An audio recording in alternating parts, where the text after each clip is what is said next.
आज हम देखेंगे कि क्या वास्तव में भगवान सबके हृदय में या सब जगह है कि नहीं। एक बार ऐसे हुआ, एक गुरुजी थे, उन्होंने अपने शिष्यों को बुलाया और कहा, देखो शिष्यों, मैं आप सबको एक एक केला देता हूं। इस केले को खाना है आपको, लेकिन फिर भी ऐसे स्थान में खाना है जहां आप कोई ना देख पाए। तो सारे जो शिष्य थे अलग अलग स्थान में गए। कोई किसी कमरे में गया, अंदर से दरवाजा लगा के फिर खा लिया केला। कोई एकांत स्थान में गया, ऐसे अलग अलग स्थान में जाके सब ने अपना अपना केला खा लिया, आ गए। तो गुरु ने पूछा कि सबने केला खाया? सबने कहा खाया। लेकिन एक शिष्य था, गुरुजी मैंने केला नहीं खाया। क्यों क्यों नहीं खाया? क्या ऐसा कोई स्थान नहीं मिला तुम्हें कि जहाँ कोई देखता ना हो? उसने कहा, गुरुजी मैंने बहुत प्रयास किया, अलग अलग स्थान में गया, लेकिन मुझे ऐसा लग रहा था कोई तो मुझे देख रहा है। और जो आपने सिखाया है गुरुजी कि भगवान सर्वत्र है, सर्वव्यापी है और हृदय में भी विराजमान है, इसलिए मैं जहाँ कहीं भी गया मुझे अनुभव हो रहा था कि भगवान मुझे देख रहे हैं। और आपने कहा था कि ऐसा स्थान हो जो जहाँ कोई ना देख पाए, तो ऐसा स्थान तो मुझे मिला ही नहीं, इसलिए मैंने नहीं खाया। तो गुरुजी ने कहा, सही बात है, आप ऐसे शिष्य जो आप समझ चुके हो कि भगवान सर्वत्र है। गीता में भगवान स्वयं बताते हैं, सर्वस्य चाहं हृदि सन्निविष्टो मत्तः स्मृतिर्ज्ञानमपोहनं च वेदैश्च सर्वैरहमेव वेद्यो वेदांकृत वेद विदेव चाहम्। भगवान स्वयं बताते हैं गीता में। श्री कृष्ण कहते हैं कि मैं सभी के हृदय में वास करता हूँ और मुझसे स्मृति, विस्मृति और ज्ञान प्रकट होता है।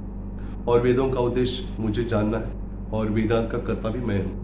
इसका अर्थ है कि भगवान सबके हृदय में विराजमान है और हम वास्तव में चाहते हैं कि भगवान की स्मृति हमारे अंदर बनी रहे, तो भगवान कृपा करते हैं। अगर कोई जीव चाहता है कि मैं भगवान को भूल जाऊं, तो भगवान की कोई बात नहीं, मैं विस्मृति देता हूँ। अगर कोई चाहता है कि मुझे भगवान का ज्ञान चाहिए, तो भगवान हृदय में है, परमात्मा रूप में। वो क्या करेंगे? हमें गुरु से मिला देंगे। और जैसे हम गुरु से मिलते हैं और गुरु से ज्ञान प्राप्त करते हैं, तो क्या होता है?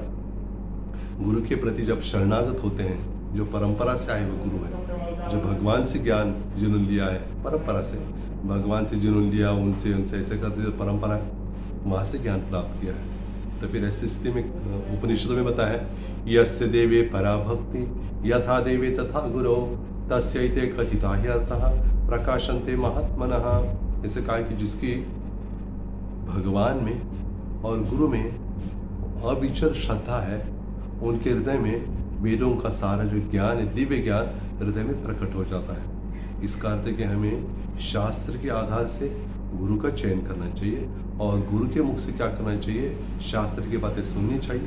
तभी क्या होगा? फिर हमें हृदय में जो वास्तविक ज्ञान है कि हम शरीर नहीं अभी तो आत्मा है। और भगवान श्री कृष्ण गीता में बताते हैं, ममैवांशो जीवलोके जीव भूत सनातनः मनः षष्ठानि इंद्रियाणि प्रकृतिस्थानि कर्षति। भगवान जो बताते हैं गीता में कि सारे जो मेरे अंश हैं और इस भौतिक जगत में आने कारण यह क्या कर रहे हैं? प्रकृति के साथ बहुत कठोर संघर्ष कर रहे हैं। इसलिए इस संघर्ष से हमें वास्तव में बचना है। जो भौतिक जगत का दुख है, उस दुख से बचना है, तो क्या करना चाहिए? हमें भगवान की शरण लेनी चाहिए, उनके नामों का आश्रय लेना चाहिए। जब हम भगवान के प्रति शरणागत हो जाते हैं, गुरु की मतलब वाणी सुनते हुए, शास्त्र को समझते हुए, तो वास्तव में क्या होता है? हमें मुक्ति प्राप्त होती है। वैसे मुक्ति के बारे में चर्चा होती है। मुक्ति मतलब लोगों को लगता है मुक्ति मतलब क्या है? मुक्ति मतलब भगवान के अंदर विलीन होना, प्रवेश करना। ये मुक्ति तो सारी जो मुक्ति तो भगवान असुरों को भी देते हैं। जब भगवान असुरों का संहार करते तो क्या करते हैं?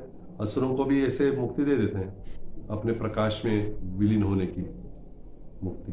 लेकिन असली मुक्ति यह है, मुक्ति हित्वा अन्यथा रूपम स्वरूपेण व्यवस्थिति। मतलब मुक्ति का अर्थ है कि अपने स्वरूप में स्थित होना। अपना स्वरूप यह है कि हम भगवान की नित्य दास है, उनके सेवक है, उनकी सेवा करते रहना यहाँ भी और भगवान के धाम में जाने के बाद भी। ये असली मुक्ति है।